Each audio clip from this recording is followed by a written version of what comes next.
guys, Rex here. So why do you think it is that when Antifa and all these other organizations using other groups like protesters and BLM as human shields, okay, is attacking all the rest of the United States and burning it to the ground and destroying everything and hurting and killing people? Why is the rest of the country burning down? But then when they attack our town, I mean, you know what was on the front page of our paper today? Some kid throwing a softball. It didn't even make the newspaper. And where it did, it was a tiny little snippet because the news has a narrative they like to support, and what happened did not support their narrative. Here's the 3 elements to how your city can be saved. How to not have your life burned to the ground. 3 elements. This is not conjecture. This is not my opinion. This is not my theory. This is not a political ideology. This is not something I imagined in my brain and then just, saw myself in that position and then like, oh, this is how it works, even though I'd never done it. We've done this a couple days now already. You have to become what they call a hard target. They're looking for soft targets. They got soft target syndrome going on, which is to your advantage. They're used to taking down soft targets. A soft target is one that is easy to take. For example, a city where the mayor or even where people listen to their governor and they just stand there, oh, you're under curfew. We're just going to let them express themselves. We don't want to be unwelcoming. We're going to show them what we're made of. We're going to be nice to them. We're going to kneel to them. We're going to kneel to the Antifa radical communists that are burning down the freaking country? Okay. So how's that working out for you? Shit's still on fire, isn't it? It's not how it happened here. You know what happened here? Even though they tried, and this is not in the newspaper, I will tell you what happened in the newspaper in a minute. At about midnight, buses started rolling out of town with very disappointed people on them. They were looking for a good time, and they did not find one here. We weren't mean. Nobody really had to even yell at anybody. I didn't hear any raised voices coming from our side all that much. There's one group that was pretty straightforward. But nobody had to lift a finger. Nobody threw a water bottle that I know about. I didn't see any of that. I didn't see one damn thing happen that was bad. I saw things happen that were almost really bad, but they got stopped. How? The community effort to stand up and defend itself. That's what happened. The community effort, not people watching their television, typing on their Facebook page, hoping that the president will save them or that their governor will save them by sending army guys in. You don't want army guys to come in and save you. It's going to be nice. If you don't like what the police are doing, you're not going to like the army in your town. Trust me. They got less rules than the police. They got totally different rules of engagement. And no, trust me, okay? But if you want to argue, that's fine. Allow your city to continue to be burnt to the ground. Or if you like wrestling and slobber and blood flying everywhere as you fight them off, you can do it that way too. There's various scales on the spectrum, from like total all-out chaos to like mutual combat, to basically nothing happening. So what I like to do is, in our community, we put the scale over here to basically nothing happening. You know how that works? 3 elements. Pay attention.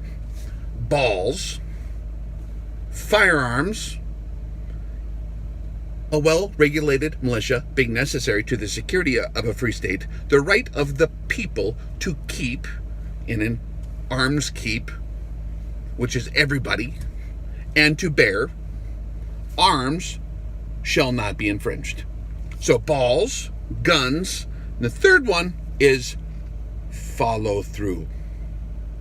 Follow through means you are there. You show up. You don't weasel out.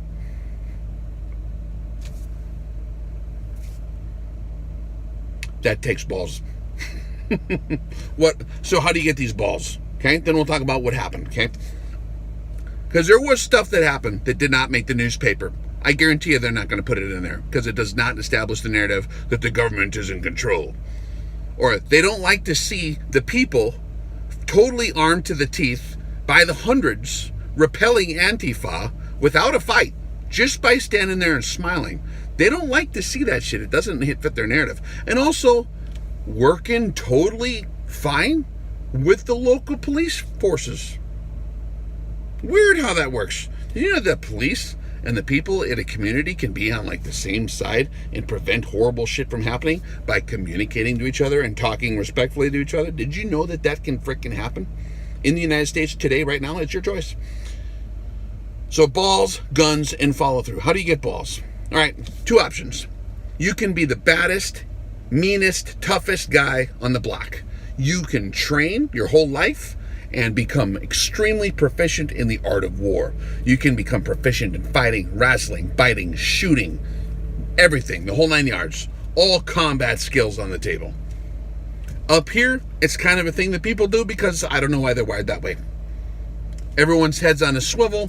Nobody's like looking down at their feet. Besides, there's those people in every community, but for the most part, it's different in certain communities. Okay? However, there's a thing that happens, and you can't rely totally on your training or your weapons or your skills or any of that stuff.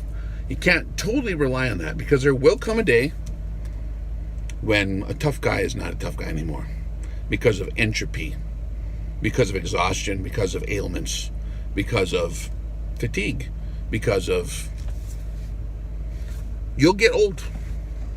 I see a lot of young guys who are very cocky. They'll see when something will happen that'll pride cometh before the fall. So there's another thing you need to have as a backup, okay? Because it's good to be a tough guy and be equipped. I'm not against that at all. That's been my spiel forever, right? But now that basically in terms of health is kind of like not as good as it used to be by a long shot, okay? It used to be a health nut. Now I'm just kind of like trying to put one foot in front of the other in terms of health, right? There's something else you need to be the backup because if that's the source of your kahunas, it ain't gonna last forever. It will eventually wither away. If you can't maintain that for eternity, you need to connect with a source. You need to get that connection with a source that is way stronger than you. For me, that's what it is. You guys all know that. If you guys don't, if you're not into that and you want to rely on yourselves, that's cool, but there is a half-life to that, okay? And you will get older, and eventually you will not be able to do all those fun things that you're able to do now, okay? That's why firearms are very helpful, because they, grandma can now fight off a 500-pound freaking muscle gorilla, or whatever, if she has a .45 revolver. So Sam Colt made everybody equal, right? But really, you have to connect with something very powerful. Some people do that by joining a gang. Some people do that by whatever, joining a certain... There's a lot of gangs. You can, good gangs, bad gangs, whatever. That's good. That's better than nothing. But you need to make sure that whoever you're connecting with, they're reliable. They're not going to leave you. They're not going to fail you. They're not going to cheese out. They're not going to have an excuse not to be there. They're going to always have your back. They're going to always protect you, even if you die. There's only one outfit I know like that. That's okay. So that's how you have balls. You're equipped to meet the challenge physically and spiritually. Roger that? You got that? Okay. Element number 2, guns. Unfortunately, you can have balls, and you can have all the training in the world, the ninja training. You can be like a world karate champion or whatever the hell it is, and you can be in perfectly good shape, and you can even have a connection with higher powers. But if you're not equipped with the tools there are times where you get overwhelmed by like a horde of zombies, okay? You've all seen the videos of people getting drug out of their cars, trying to be nice, trying to stop in traffic to not run over protesters. They come, pull them out and beat them to death, that kind of stuff. So there is a point to where, like, if you're dealing with a lethal threat of a giant riot coming at your in your direction, you need the proper tools. So you need to be armed with modern armament. Okay, the Gladius today is like an M4, 12 gauge shotgun, whatever you got, revolvers, pistols, the whole 9 yards. Everyone who I saw out there for the last 2 days was full porcupine mode. They weren't shy about bearing arms. Okay, I've been argued about that, or people have been giving me shit about that forever. Rex, it's irresponsible to go out there and open carry. Like, that's just going to escalate things. You're going to give the wrong image. Dude, that shit has bared its fruit. The image that I have in my brain of not doing that is your city on fire and you sitting there casting dust on your head crying. My city burned down. That model is bearing its fruit. Not working for you. So you need balls enough to exercise your Second Amendment rights. Yeah, but someone might think I'm weird. Who gives a shit? You have balls, remember? Carry your damn weapons. And if a major threat comes to town, you have to communicate that that's not going to be an option for them to burn your city because everyone's standing around with full loadout. Okay? Smiling, being gentlemen. You'd be amazed how well that works too. They won't even throw a water bottle. None of them will. They'll come, the tail will go between the legs, their jaw will drop, they'll look very sad, they'll get back in their damn car and they'll leave. I'm telling you, that's what happened here. Okay, so firearms, and you need to know how to use them, but just the presence of them is better than nothing, okay? I'd strongly recommend having to use them, but you also need those balls in case they actually put you to the test. And they can read people. They might not be smart in a lot of areas, but they got street smarts. Okay? Which leads me to the third thing, follow through. What are you actually prepared to do when the time comes? What's the maximum range of an excuse? That's one of my mentors would say. You can make an excuse why you can't be there, or why you can't do nothing, or why you won't, do this, or like, you talk tough all day long. When it comes down to it and you don't perform, what's your excuse? What's the maximum range? 0 freaking yards is the maximum range of an excuse. It ain't doing you shit. You need to actually follow through. You need to have it all prepared ahead of time. For the last 2 nights, when I had to leave here and fortify the wife, okay, I gave her my last kiss. Could we run to another village that wasn't on fire and escape? Sure. The problem with that plan is that the trouble will keep following you. If you got evil, you got to smash it. Or very strongly deter it and make the point, this is not an evil zone. This is a good guy zone. You are out of your territory. Go continue to do evil elsewhere. If you want us to deal with it, we will accommodate you. You have to have everything ready to go. You have to be spiritually ready. If you don't like it, I'm telling you reality. They'll read it. You know how I know it works? Because we had good guys come in from all over the place. And all of them were totally ready for anything. They had it made up in their minds that was maybe going to be their last day. They don't know if they're going to all of a sudden get arrested by the SWAT team for standing up for themselves. Well, it didn't. Our local law enforcement elements were very helpful, very cool, and very appreciative that the community came out in a unified effort to protect everything that we have here, which was very, very cool. Our law enforcement is a reflection of our culture up here, which I think was very, very cool to watch actually happen.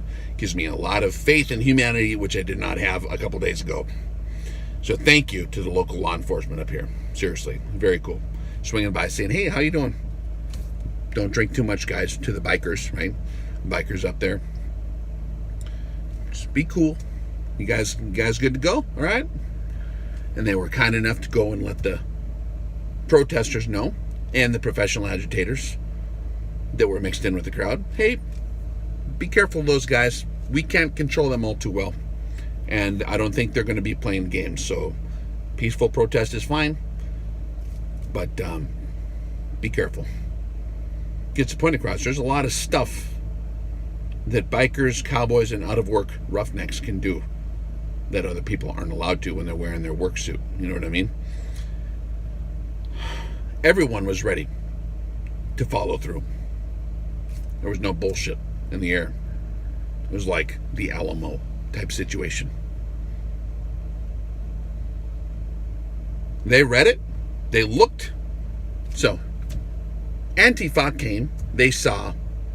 They got back in the cars and they got the hell out. It happened the day before yesterday when they were casing it. They had the one cokehead who was all ramped up, trying to get everyone all spun up, it's a world, this is a war, people, we need to get ready. The one guy on coke, and everyone's kind of looking at the 300 some Harley Davidsons parked right in front of the mall they want to destroy, and they're just like, no, we'll move on to the next town, okay? And so Intel came in, and by the way, they're pretty organized. The useful idiots they put out there as cover, the human shields, that's not the main element. That's just a distraction. They got professional agitators, which are, I'm pretty sure, ex-cons based on the guys. Hey, I got your picture, by the way. I sat next to you at the restaurant the other day because I knew where you would all show up across the street. You're too lazy to walk that far. You want to keep an eye on your protest that you're having from a position where you can eat a sandwich and drink beer at the same time. That's how I would roll if I were you. So I went there, and yeah, there they were all there. All the professional provocateurs. Report that one. Local newspaper, Dickinson Press, KFYR, report that. I got the pictures. They're talking about killing police. They were talking about raping people. They were talking about all kinds of stuff. I got their picture, passed it around to everyone I know. The other guys on the other side were the handlers. Some guys sitting over here, very serious, about my age, really good shape, very sober, and they were discussing operations. And I was just a big fat guy with a flannel and my little guy and mama and some friends who look harmless sitting there at the restaurant just listening to their whole damn operation. Then we see these cats rolling around town. Right after the protest was over, here's what happened. So here's how this deal works. So if you have balls, and you have weapons, and you have follow-through, and it's even nicer, here's how you don't have any casualties. You're smart. You get organized. You get smart. So we had our guys all over town. We already had operation centers on rooftops. We had guys with spotting scopes and cameras ready to catch anyone pulling any shit. We had countless motorcycles, ranging from incredibly loud with very large, hairy guys looking to get the first lick in, which is handy in certain situations. They were prowling. Because when that peaceful protest, which is fine, the peaceful protest broke up, that's when all these agent tours started. When they got up and left, I knew, here we go. So we're all talking to each other. Yep, they're leaving. They're moving. Here we go. The other guys, the professional contractors, are casing everything. They're driving all over town. And there was a few hundred of the protesters, and they start scattering through the town. It's a small city, town, whatever you want to call it. And they start scattering through all the neighborhoods. So they atomize. So they can metastasize. And they're all scoping it out. They're looking for something soft, a soft target to wreck. They got their tools. They got their uniforms. It was not all peaceful protesters. That was cover. So they're all over town. And the second 2 or 3 or more of them would sit down for like a minute, there'd be dudes on their ass immediately. They wouldn't do nothing bad. they would just come up with their fat boy and just circle them. And then all of a sudden there'd be more coming over, and they'd be like, hey, how you guys doing? What you up to over here? Looking at that storefront window, looking at that bank. They're looking at the bank, they're casing the bank, they're looking at the storefronts. There's a lot of juicy targets. There's one, which was their primary target, which was where I kind of centered my attention, because it was an honorable place to, it was an honorable hill to die on for that target. I thought that would be worth it, And so we went up there, and there was a relief element of a lot of combat vets, maybe not a lot actually, maybe only a squad up there. But they were very effective at deterring it. But when the numbers got big enough, we got a lot more guys up there. And the bikers joined up with the veterans, and half the bikers are veterans anyways. And so everyone got together, sat up there. Antifa rolled in. They had their armbands on. They put on their little face masks. And they got out hopping around, and they're trying to be sneaky. Well, you see, the problem is we had aerial surveillance. We had, with drones, multiple drones. We had all kinds of different radio networks hooked onto various hubs. We had guys that we knew that were working with all the different local elements in town. Like, I'm talking like the police department, the sheriff's department, other law enforcement departments from the area that wanted to come down on civilian mode with no rules. They were there, and everyone was in full loadout kit. And they stood there, and they smiled. Antifa came up, dressed up in all their battle gear. Check this out. Our guys are so disciplined, they didn't shoot these kids. Considering what the news says on how scary and horrible cops and army guys are lately, that's pretty damn good. They walked up in the dark, okay? We also got thermal imaging so we can see them coming in, but we like to identify our targets. We got white light, we got nods, we got thermals, we got drones, we got a million guys on QRF all over town, ready to rock and roll. And if it's easier for the PD to go pick them up, we just call the dispatch and be like, hey, dispatch, yeah, there's 3 guys right over there. Like, gone immediately. It's called cooperation, guys. So these Antifa guys are coming, and they're carrying what appears to be carbines. Well, because we had balls and firearms and follow through, a couple of the younger gentlemen were like, we got this. So they just walk over, and they got their rifles slung on front of them. They got their plates and all their mags and their radios and all their stuff ready to go. No problem. And they just politely kind of stroll up, like not provocating anything. Hey guys, what's going on tonight? And they noticed, they're carrying airsoft rifles. Freaking Antifa carrying airsoft rifles. They almost got, if there was other people up there, they would have got smoked. Good thing those guys were sober that approached you. Because there's some other guys there that maybe would have not been so nice. That would have been a pretty freaking clear-cut excuse in the dark. Approaching one of your targets that you stated you're going to burn to the ground with rifles? Yeah, okay. No one's going to feel sorry for you, even if that happened. But our guys were so discerning, they're like, and they just smiled, and they started walking closer to him, like, hey, what you guys up to? And these cats, they turned around, tail between the legs, and they ran away. Not a damn thing happened. They didn't say nothing. They didn't yell, you horrible commie, or no, that's what we yell. Well, I forget what it is that they yell. Nobody yelled anything at each other. Our guys smiled and said, howdy, what are you up to? They sized each other up, the enemy, and frickin' floored it. They didn't get to use their hammers. They didn't get to use their spray paint. They didn't get to deface what they wanted to do. They didn't get to break shit. They were all over town. It was a 2-hour thing after the protest, and it went into the night until about midnight is when we had our final, little tiny pre-skirmish, like, it almost happened, but it never did.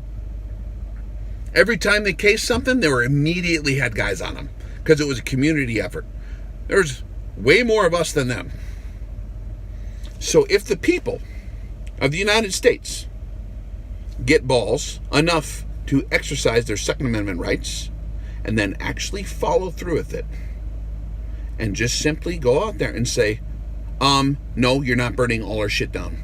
Because all of us are here and we're not going to let you. So please cease and desist and move on. It happens. It works. We did it twice. And I know that there's a lot of people that were really sad chasing behind the blacked out tour buses on their way out of town on the interstate. I'm like, dude, were we going to have some kind of thing here? That's what a lot of guys wanted. That I wasn't looking forward to it. I want to go fishing and barbecue and stuff. But there's a lot of guys who are just like, what the hell? What about all that burning and torching stuff? You came here for that. We came out. We're here to accommodate you. Now you don't want to play? What's up with this? Come on, guys. By the way, all the local guys that were assisting them, don't try any shit while they're gone. Got your license plate number, drove around, heard everything you said on video. I won't post you. I'll be a nice guy. I won't even really turn you in. I'm a nice guy.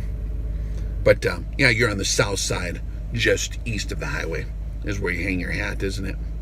And you like to deal cocaine and pretend like you're some kind of frickin' crip. Okay, try that shit. I'll allow you to be a cocaine dealing. That's the cop's job. That's not my job. But don't you go and trying this rioting bullshit and giving these guys a place to establish their operations anymore. I don't like that. The people might not appreciate that if they're, just don't do it. Do not try to overthrow the United States, please, for your own health. So that's the key. There's a lot of other stories that are really, really funny that happened. I mean, we're standing there last night, and so we got guys, we're scanning. There was a few, I think, around 1 a.m, because we got thermals, and they're poking their heads up from behind the defilade from behind us. They're trying to sneak it up on behind us, and they're poking their heads up, and they just light up like a frickin', if you got a good thermal, like, there's guys over there. Okay, just start walking over, little, patrol walks on over, and they just they floor it. They got out of there. I wonder why that's not in the newspaper. Newspaper headlines shouldn't have been some kid throwing a softball. It should have been, thank God for Western Dakotan culture, angry bikers, and guns, and veterans, all coming together to guard their town. That should have been on the front page of the newspaper. That would be cool. We're not media whores, so we don't need it. Most of the guys, and I wasn't holding a camera. I was busy holding other things. But it would have been something cool to get a lot of pictures of. I got a few pictures, but they're shy. They're not looking for glory. They just want a peaceful neighborhood. So next time some frickin' politician tells you that you have to stand down and that you have to go under a curfew and that the government will come save you. Oh yeah, I'm sure your governor's gonna swing in on a frickin' Tarzan rope, pick you up off your feet with a shotgun in one hand, telling everyone what's up and just saving your ass right out of your town. That's what's going to happen, right? Because that's what happened so far with all 60 cities on fire, whatever it is, or 100 of them now. Who knows, right? If you're waiting for those guys to save you, you're going to wait a long damn time. That's why the Founding Fathers gave us our constitutional rights. Sorry, I misspoke. That's why God gave us our constitutional rights to defend ourselves, to pursue life, liberty, and the pursuit and protection of our property. It's a God-given right. Our Founding Fathers recognized it and even wrote it down. Tell your politicians to kiss your ass if they have something else to say. Oh, you can't handle it. It's not your job. It's going to be horrible. We're standing up there talking about Cheese Whiz all night because there ain't no Antifa guys attacking. All they do is come up, look at us, and then they go away. There was not even any fight. It was boring, which is good. I was happy. Some of the guys were kind of bummed. They wanted man. I'm not going to say who it was, but walking around down the line, these guys were arguing who gets to get the first licking and exactly what they're going to use and how they're going to do it. Like, no, I'm going to use this and that and that. And they're just waiting for it because they know that they can recognize these cats coming in.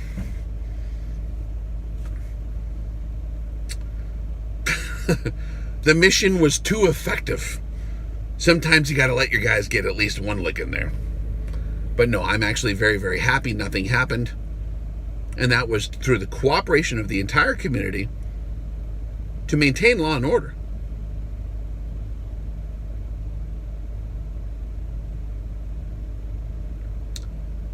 I pray that maybe other police departments and other sheriff's departments across the country, in some areas they have, to get the good sense to link up with their people. They all live in the same town, same community. They worship next to each other before it was illegal. That's the solution. Rex out.